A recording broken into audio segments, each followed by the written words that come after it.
ఏమిటో కథ? కొత్త పేరు తగిలేదు తెలుసు కదా. అప్పుడే వచ్చినదా కోపము? ముక్క పట్టణ వచ్చాను. ఎవరి మాటలు వారికి ఇంపుగానే ఉండదు. ఇప్పుడు ఎవరో తప్పక బయట మెచ్చున్నారని నమ్మకంగా చెప్పి వెళ్ళిపోయినందున మాయమ్మగారి కట్ట వచ్చింది కదా అని మహా సంతోషంతో ముస్తాబై కూర్చున్నది కలిగిన ఫలితం ఇది.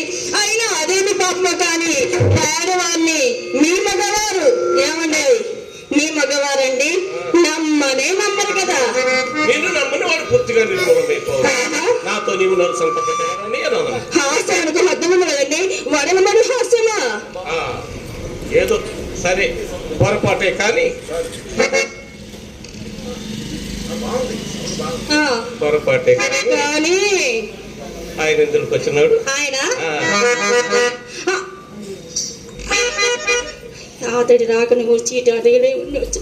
నేను ఇప్పుడు ఏమండు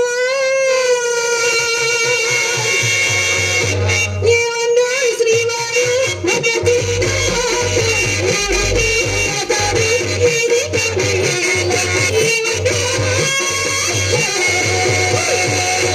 నేను అడిగింది ఏంటి, నువ్వు పాడేది ఏమండి శక్తి ఎందులకు వచ్చినాడు?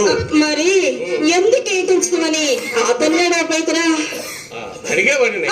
అంతలో ఒక బాల్యమిత్రుడు కనపడి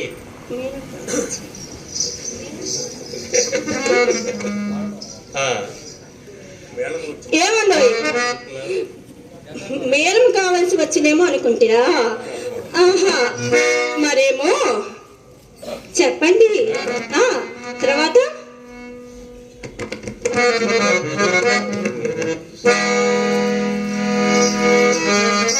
అట్లయినా నేనే చెప్పింది వినండి. మేలము కొరకు వచ్చిన వాడు ఏమండోయ్, మేలము కొరకై వచ్చినాడు.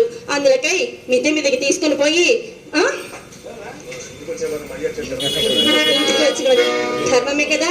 మరి వచ్చినవన్నీ కుర్చీ వేసి తాంబూలమేగా నన్ను కూడా తికమక చేసినారండి మీరు ఈరోజు.